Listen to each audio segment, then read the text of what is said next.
Welcome back to our Whofoo Adventures kitchen. Today I'm going to be making a recipe out of the Engine 2 cookbook. It is called Kale Butter.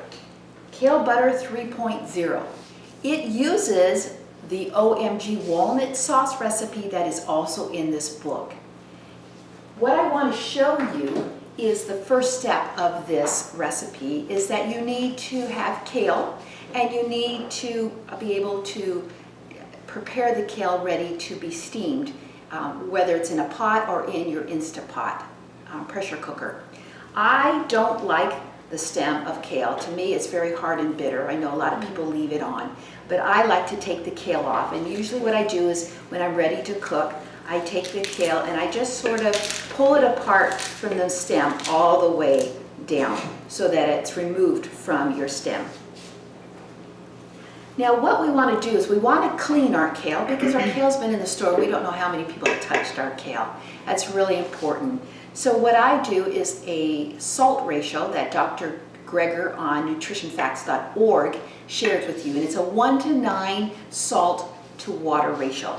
It's 1 part salt to 9 parts water. So here we go. Now that's a small amount, but it's very powerful. So to me, I don't want to do it in my whole sink, so I get a bowl or something. I use my lettuce spinner, my salad spinner. I use so much. I take it apart and use it in different ways. So what I do for rinsing and doing the salt wash on my vegetables, even my apples and all my vegetables, I will make 1 part salt to 9 parts water. So here we go.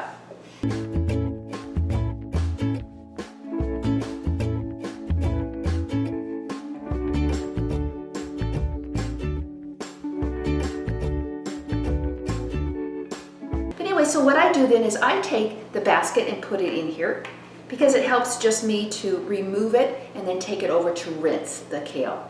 Now in this recipe we use about 2 cups of kale.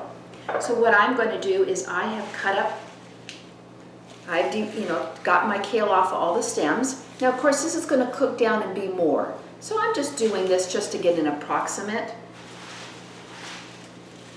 And I'm just doing 1 recipe of it, but I'm going to do probably 4 cups in here just because I know it will wilt down as I steam it.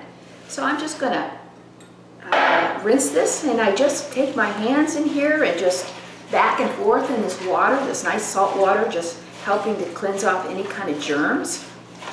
And like I said, this is so much cheaper, less expensive than buying those washes out there. You just need a good old cheap salt and some water. So I've got it all rinsed here, and that's just about all I do. If you're doing radishes in here, make sure you rinse your radishes with the dirt on it. If you've got a green that has dirt on it, maybe rinse the dirt off first and then put it in your wash. That will extend your saltwater wash longer. So if you're wanting to do several greens or fruits in 1 batch, you're able to reuse that batch over and over. So here it goes. It's down, so I'm just going to go ahead and rinse it. Because you want to rinse that salt off.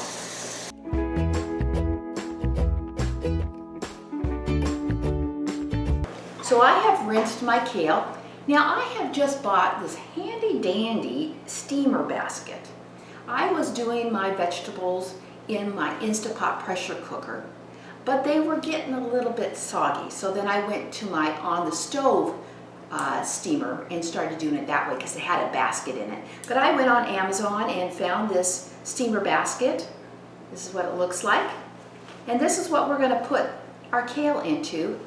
And then we're going to put a cup of water in our Instapot. It takes about a cup of water to bring pressure up in your Instapot pressure cooker.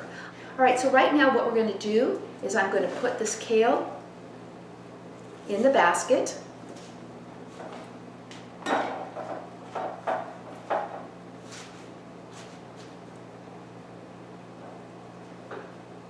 And then that is going to be placed in this pot. But I'm going to go ahead and put a cup of water in there. Put the lid on. Make sure that you turn it back to sealing on the here in the back.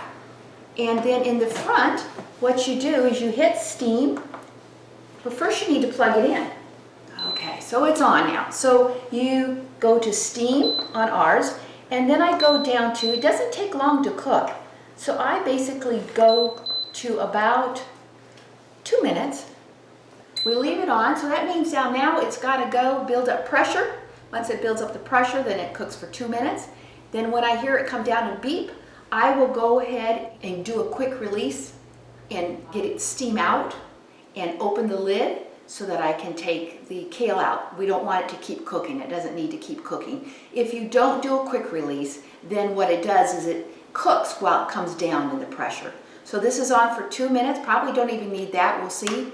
And we'll get the kale. When I see you next, we're gonna put together the kale and the next ingredient into the kale butter recipe. The kale is cooked. It's been steamed in this really neat little steamer basket. You have to remove as much of the liquid as possible from the kale. So I'm just sort of pressing the liquid out. I just have it on a plate right now just so you can see what I'm doing. So I'm just getting as much liquid out of here as possible. If you don't use a lot of liquid in your pressure cooker, you don't have a whole lot in your kale because it hasn't been sitting in the water, especially being in this basket, it hasn't. So then what you do is you need to cook 1 sweet potato. So it takes 4 cups of kale that's cooked and steamed off of the ribs. Then you want either 2 small or 1 large sweet potato. You want to cook that sweet potato however you choose, whether you bake it, whether you put it in the microwave, whether you boil it, whatever way you do, cook 1 large sweet potato or 2 small ones. Then you are going to peel that sweet potato. We're not using the skin.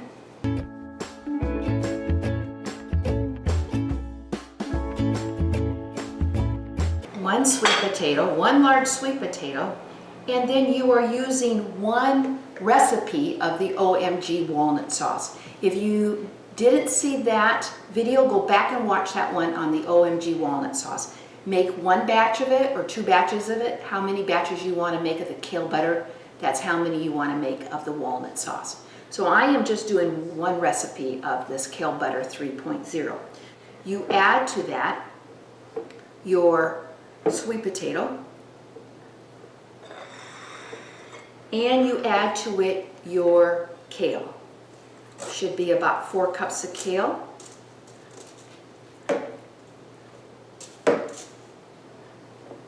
Then you place it on your blender and you blend, and it becomes a beautiful, bright, full-bodied green spread. So you can store this in a container up to 5 days in the refrigerator. So let's blend and see what happens here.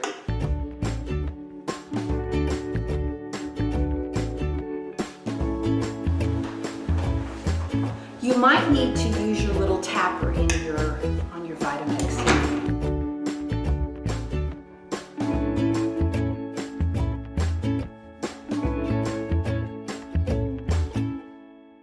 Oh, this smells good. So it really doesn't take much because the potatoes are already cooked. The kale is soft. It's a kale butter.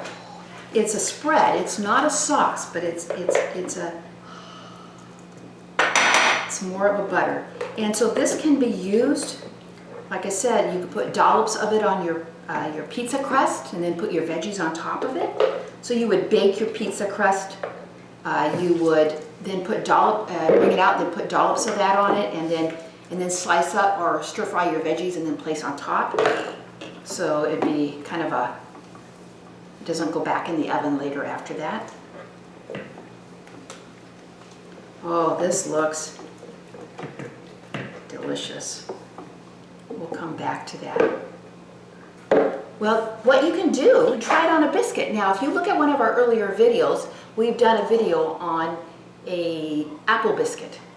So I'm going to ask my sister Ruth to come over here. We are going to try a little bit of this. Now, this has the garlic in it too, and it looks delicious.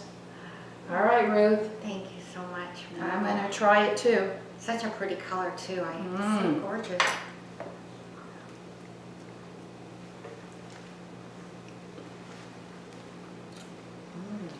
That is good.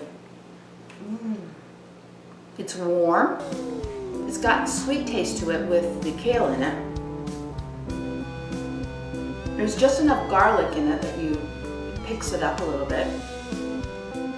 Yeah, this is exciting. I know you're gonna wanna try this recipe. So like I said, the Engine 2 Cookbook by Rip Esselson and Jane Esselson. You can pick it up on Amazon or at Whole Foods grocery store. And you're gonna start out with the OMG walnut sauce first, and then with that you will make the Kale Butter 3.0. Thanks for visiting our kitchen. See you next time.